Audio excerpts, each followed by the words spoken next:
നമസ്കാരം, ഞാൻ ദിനേശ് സോബർണിക. നമ്മളെ ചെണ്ടുമല്ലി കൃഷിയുടെ ഒരു പുതിയ ക്ലാസ് ആട്ടോ എഴുതിയിട്ടുണ്ട്, ഇവിടെ എഴുതി തന്നിട്ടുണ്ട്. അപ്പോൾ ഇതാണ് ചെണ്ടുമല്ലി. നമ്മൾ ജൂൺ 11 തൈ നടുന്ന തീയതി ജൂൺ 11. ഈ ജൂൺ 11 മുന്നേ നടാം, ജൂൺ 11 ശേഷമാണ്. വൈകി നടുന്ന ആളുകളൊന്ന് വിളിച്ചാൽ മതി, എൻ്റെ മാറ്റം പറഞ്ഞുതരാം.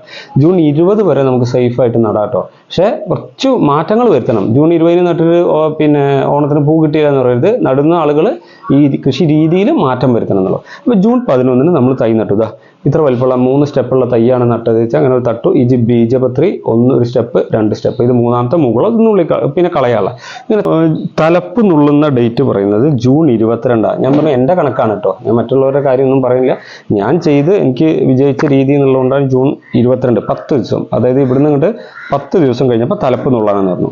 തലപ്പ് നുള്ള കാരണം മുറുക്കിയാണ് കേട്ടോ. മുറുക്കി അങ്ങനെ മുറുക്കുക എന്നുള്ളത് നമുക്ക് പിന്നെ പറയാം. ഇനി ഇത് അതിൻ്റെ ഇടയിലുള്ള കാര്യം നോക്കാം. ഈ തൈ നട്ട് കഴിഞ്ഞാൽ 3 ദിവസം ഇടവിട്ടിട്ട് കടലപ്പിണ്ണാക്ക് പുളിപ്പിച്ചൊഴിക്കേണ്ട കാര്യം പറയാം. അത് നിങ്ങൾ ചെയ്തുകൊണ്ടിരിക്കുക. കടലപ്പിണ്ണാക്കിൽ പല സാധനം മിക്സ് ചെയ്യും. ഒരു നുള്ളു ചാണകം ചേർക്കാം, പിന്നെ ശർക്കര ചേർക്കാം, പയറുപൊടി ചേർക്കാം, അങ്ങനെ പഞ്ചഗവ്യോ ജീവാമൃതം എന്ത് വേണമെങ്കിലും ജൈവ സ്ലറി ആയിട്ടുള്ളതൊക്കെ നല്ലോണം ഡയലൂട്ട് ചെയ്ത് രാവിലെ സമയത്ത് അടിച്ചു കൊടുക്കുക 3 ദിവസത്തെ ഇടവേളകളിൽ.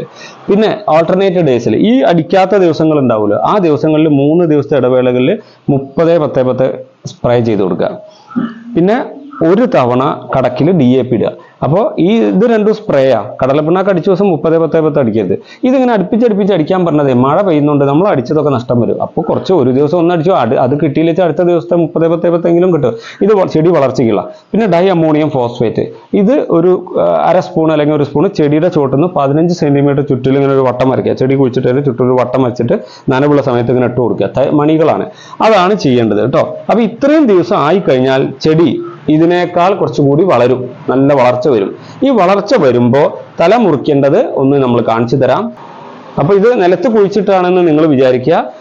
ജൂൺ 22 തല മുറിക്കണം. ഈ ജൂൺ 22 തല മുറിക്കണം എന്ന് പറഞ്ഞാൽ എല്ലാവരും ജൂൺ 22 തല മുറിക്കേണ്ട. നിങ്ങൾ കുഴിച്ചിട്ടിട്ട് ഈ വളർച്ച എത്തണം. അതായത് 4 സ്റ്റെപ്പ് ചെടിയും ഉണ്ടായിരിക്കണം. 4 സ്റ്റെപ്പെങ്കിലും ഒരു ചെടി. ഈ സ്റ്റെപ്പ് എന്ന് പറഞ്ഞാൽ ഇതാ ഉദ്ദേശിച്ചു കേട്ടോ. ഇത് ഒരു സ്റ്റെപ്പ്, ഇത് 2ാമത്തെ സ്റ്റെപ്പ്, ഇത് 3ാമത്തെ സ്റ്റെപ്പ്, ഇത് 4ാമത്തെ. ഇങ്ങനെ 4 സ്റ്റെപ്പ് ഉണ്ടെങ്കിൽ മുറിക്കുന്നത് ഇതാ ഞാൻ മുറിക്കുന്നത് നോക്കുക.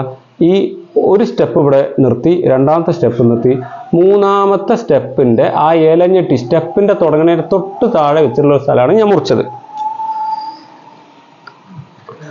അപ്പൊ ഇത് നമ്മളെ നിലത്തിരിക്കുന്ന ചെടിയാ. ഇതിനേക്കാൾ കുറച്ച് വളർച്ച ഉണ്ടാവും. 10 ദിവസമായ ചെടി കേട്ടോ. ഇത് നമ്മളുടെ തലപ്പ് മുറിച്ചതാ. ഇതാണ് നമ്മൾ തലപ്പ് മുറിച്ചത്. ഈ തലപ്പ് മുറിച്ചതിൻ്റെ 2 ഇതിനേക്കാൾ വലുതായിട്ടുണ്ടാവും കേട്ടോ. ഞാൻ മുറിച്ച് ആദ്യം തന്നെ കാണിച്ചു തരാം. അപ്പം ഇങ്ങനെ തലപ്പ് മുറിച്ചപ്പോൾ ഈ ഇലഞ്ഞെട്ടിയുള്ള സ്ഥലമില്ലേ, ഇതിങ്ങനെ ചെടി കൂട്ടിപ്പിടിച്ചിട്ട് വിരൽ കൊണ്ടോ ഒരു കൊള്ളി കൊണ്ടോ ഒരു കുഴി ഉണ്ടാക്കുക. ആ കുഴീൻ്റെ ഉള്ളിലേക്ക് ഈ 2 ഇലഞ്ഞെട്ടിയില്ലേ, ഇതാ ഈ നിൽക്കുന്ന ഇലഞ്ഞെട്ടി, ഈ 2 ഇലഞ്ഞെട്ടിയുടെ ഭാഗം മുഴുവൻ മണ്ണിലേക്ക് ആവണ തരത്തിൽ കുഴിച്ചിടുക. അപ്പൊ എന്ത് ചെയ്യും? ഇതൊരു പുതിയ ചെടിയായി മാറും. അതാണ് ജൂൺ 22 നിങ്ങൾ ചെയ്യേണ്ടത്. അപ്പോൾ ജൂൺ 11 തൊട്ട് 22 ഇടയിൽ ചെയ്യണ കാര്യം സ്റ്റെപ്പായിട്ട് ഇവിടെ എഴുതിയിട്ടുണ്ട്. ജൂൺ 22 തലപ്പ്. ഈ ജൂൺ 22 തന്നെ തലപ്പ് എന്നുള്ളതെന്നില്ല. തലപ്പ് മുറിക്കുമ്പോൾ നല്ല വെയിലുള്ള സ്ഥലത്ത് ചെയ്യണം. ഈ മുറിക്കുമ്പോൾ തന്നെ കത്രികേനേക്കാൾ ബെറ്റർ ബ്ലേഡാ. ബ്ലേഡ് കൊണ്ട് എന്ത് ചെയ്യാന്നറിയോ? ചെരിച്ച് മുറിക്കുക. ചെരിച്ച് മുറിക്കുമ്പോൾ ഇതിന്റെ കടഭാഗത്തിന്റെ ഭാഗം ചെരിച്ച് മുറിക്കുമ്പോൾ അവിടെ വെള്ളം അഥവാ ഒറ്റയാണെങ്കിൽ മറന്നു പോവും. സാഫ് അല്ലെങ്കിൽ ബാവിസ്റ്റിൻ ഫംഗൽ ഇൻഫെക്ഷൻ മരുന്ന് ആ ദിവസം ചെയ്യണം. പിന്നെ ഒരു കാര്യം മുറിക്കണം, ചെടിയുടെ തലപ്പ് മുറിച്ച ദിവസം DAPയോ കടലപ്പിണ്ണാക്കോ പിന്നെ 30-10 സ്പ്രേ ചെയ്യുകയോ കടക്കില്ലോ ഒന്നും ചെയ്യേണ്ട. ഒരു വളം ഒന്നും കൊടുക്കണ്ട കേട്ടോ. കാരണം വളം പോയിട്ട് ഈ മുറിച്ച ഭാഗത്ത് കടലപ്പിണ്ണാക്ക മുറിവായിൽ തെറ്റിയാൽ ഫംഗസ് വരും. അപ്പോൾ നിങ്ങൾ വളം മുറിക്കുന്ന ദിവസം കൊടുക്കും. ഇനി ജൂൺ 22 മുറിക്കണമെന്ന് വെച്ചാൽ മുറിക്കണ്ട. നിങ്ങളെ ചെടി നമ്മൾ പറഞ്ഞ പോലെ 4 സ്റ്റെപ്പ് വളർന്നിട്ടുണ്ടെങ്കിൽ, ചില ആൾക്കാർ ഇത്രയൊക്കെ നല്ലോണം വളർന്നിട്ടേ മുറിക്കുള്ളൂ. അടിയിനെ പൊട്ടി വരാനാണ് ഞാൻ ഈ ചെറുപ്രായത്തിൽ മുറിച്ച്. അപ്പോൾ ജൂൺ 22 മുറിക്കണം എന്ന് പറഞ്ഞാൽ 22 വേണ്ട, 23-നോ 24-നോ 25-നോ നിങ്ങൾ മുറിച്ചോളൂ. അങ്ങനെ ചെയ്യുക. അപ്പം എൻ്റെ കണക്കിൽ ജൂൺ 22 എന്ന് പറയുന്നത് ജൂൺ 22 ശേഷം ചെയ്യേണ്ട കുറച്ച് കാര്യങ്ങളാണ് അടുത്ത സ്റ്റെപ്പിൽ പറയുന്നത്. 2 സ്റ്റെപ്പിൽ വെച്ച് മുറിക്കാനാണ് പറഞ്ഞത്. ഇത് ജൂൺ ഫസ്റ്റ് മുറിക്കുമ്പോൾ ജൂൺ 22 തലപ്പെന്നുള്ള 2 സ്റ്റെപ്പ്, 2 സ്റ്റെപ്പ് അവിടെ നിർത്തിയിട്ട് മേലെ 2 സ്റ്റെപ്പ് താഴെ 2 സ്റ്റെപ്പ് കിട്ടുന്ന തരത്തിൽ മുറിക്കുക. അത് കഴിഞ്ഞാൽ ശ്രദ്ധിക്കുക, ഈ ജൂൺ 22 കഴിഞ്ഞിട്ട് തുടർച്ചയായിട്ട് വരുന്ന ദിവസങ്ങളിൽ 3 ഡേ ഇടവിട്ടിട്ട് കടലപ്പിണ്ണാക്ക് പുളിപ്പിച്ചതിൻ്റെ വെള്ളം, അല്ലെങ്കിൽ നിങ്ങൾ ജൈവ സ്ലറി കലക്കി, പിന്നെ ഗോമൂത്രം, ഈ സാധനങ്ങൾ ഗോമൂത്രമൊക്കെ വളരെ എഫക്റ്റീവ് ആട്ടോ. അത് ഒരു ബക്കറ്റ് വെള്ളത്തേക്ക് 1 ഗ്ലാസ് ഗോമൂത്രം എടുത്ത് അഴിച്ചാൽ മതി. അപ്പോൾ കടലപ്പിണ്ണാക്ക് വേണമെന്നില്ല. അങ്ങനെയുള്ള ഏതെങ്കിലും ഓൾട്ടർനേറ്റീവ് സാധനങ്ങൾ പലതും ഉണ്ട്. അതൊക്കെ നിങ്ങൾക്ക് 3 ഡേ ഇൻ്റർവെല്ലിൽ ഇങ്ങനെ അടിച്ചു കൊടുക്കാം. പിന്നെ 1 ഡേ ഇൻ്റർവെല്ലിൽ, 1 ഡേയിൽ ഇതിൻ്റെ ഇൻ്റർവെല്ലല്ല, ജൂൺ 22 കഴിഞ്ഞാൽ 1 തവണ കൂടി നിങ്ങൾ എന്തിട്ട് കൊടുക്കണം? ഡൈ അമോണിയം ഫോസ്ഫേറ്റ് DAP ഇട്ട് കൊടുക്കണം.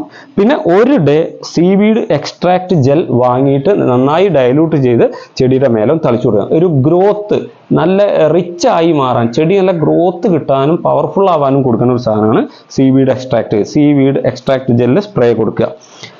ഇനി രണ്ടാമത്തെ തലനുള്ളലാണ് ജൂലൈ 2-ന്, വീണ്ടും 10 ദിവസം കഴിഞ്ഞാൽ. ഈ 10 ദിവസം കഴിഞ്ഞ് തല നുള്ളുമ്പോൾ നിങ്ങൾ ഒന്നാമത്തെ തല നുള്ളിയിട്ട് അതിന് കുറേ ബ്രാഞ്ചുകൾ വന്നിട്ടുണ്ടാവും. 4 ഈ 4 ബ്രാഞ്ചിന് നല്ല വലിപ്പം വന്നിട്ടുണ്ടെങ്കിൽ നിങ്ങൾ എന്ത് ചെയ്യാം? ആ ബ്രാഞ്ച് നല്ല നീളം വന്നിട്ടുണ്ടെങ്കിൽ അതിൻ്റെ പകുതി വെച്ച് മുറിക്കാം.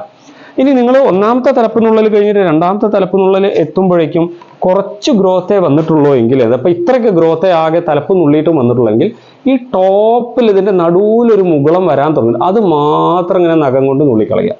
ഇതാണ് രണ്ടാമത്തെ പ്രൂണിങ്. അത് ജൂലൈ 2-ന് പ്രൂൺ ചെയ്യണം എന്നുള്ളത് 3, 4, 5ൻ്റെ ഉള്ളിലായാലും മതി. പക്ഷെ ഓരോ സ്റ്റെപ്പും നിങ്ങൾക്ക് എന്തെങ്കിലും ഡൗട്ട് ഉണ്ടെങ്കിൽ ഞങ്ങളോട് ചോദിക്കുക.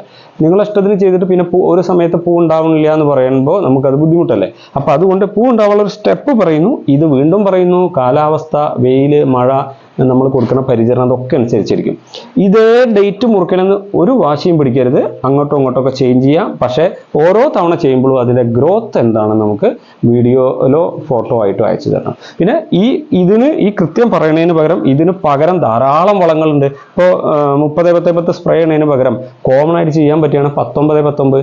എന്താ വെച്ചാൽ വാട്ടർ സൊല്യൂബിൾ ആയിട്ടുള്ള വളങ്ങൾ ചെടികൾക്ക് വളരെ എഫക്റ്റീവാണ്. കാരണം ഇപ്പോൾ ഈ 30-10 വാട്ടർ സൊല്യൂബിൾ ആണ്. വെള്ളത്തിൽ ചെടിയുടെ ഫോളിയർ സ്പ്രേ എന്ന് പറയും. അപ്പൊ നമ്മൾ എടുക്കുന്ന ഒരു സ്പൂണ് വളം എടുത്തു കഴിഞ്ഞാൽ 1 സ്പൂണ് 5 ലിറ്റർ വെള്ളം, ഒന്ന് ആലോചിച്ച് നോക്കൂ, ലാഭമല്ലേ?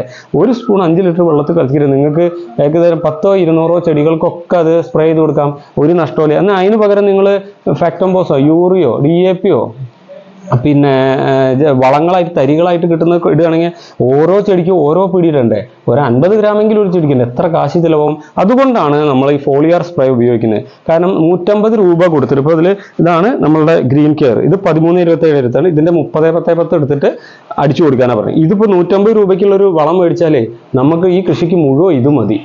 മറ്റു വളങ്ങൾ കിലോ കണക്കിന് മേടിക്കാൻ നമുക്ക് ഉള്ള ചെലവ് ഒഴിവാക്കിക്കൊണ്ട് നമുക്ക് ഈ സാധനം ചെയ്യാം. അപ്പോൾ ഇത്രയും സ്റ്റെപ്പ് ഈ വീഡിയോ കാണുന്ന ആളുകൾ നമ്മളെ ഗ്രൂപ്പിൽ അംഗമാണെങ്കിൽ നിർബന്ധമായും ഈ സ്റ്റെപ്പ് ഇതേപോലെ ഒന്ന് എഴുതിയിട്ട് എനിക്ക് അയച്ചു തരണം. ജൂലൈ 2 വരെയുള്ള ക്രമങ്ങൾ കൃത്യമായി എഴുതിയിട്ടുണ്ട്.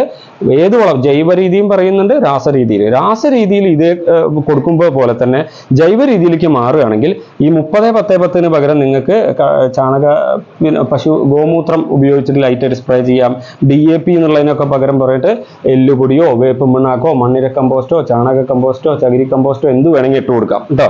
ഈ DAP എന്ന് പറഞ്ഞ സ്ഥലത്തൊക്കെ നിങ്ങൾ ജൈവ വളങ്ങൾ എന്തെങ്കിലും ഇടുക, മണ്ണ് കൂട്ടി കൊടുക്കുക. ഈ DAP ഇടുമ്പോഴും അതുപോലെ ഇടയ്ക്ക് പൊടിവളങ്ങൾ എന്തെങ്കിലും ഉള്ളത് ചെടിയുടെ കടക്കിലിടുമ്പോൾ 15 സെന്റിമീറ്റർ അകലത്തിൽ ഇങ്ങനെ ഇട്ടിട്ട് പുറത്തുനിന്ന് മണ്ണ് കൂന പോലെ കൂട്ടി കൊടുക്കണം.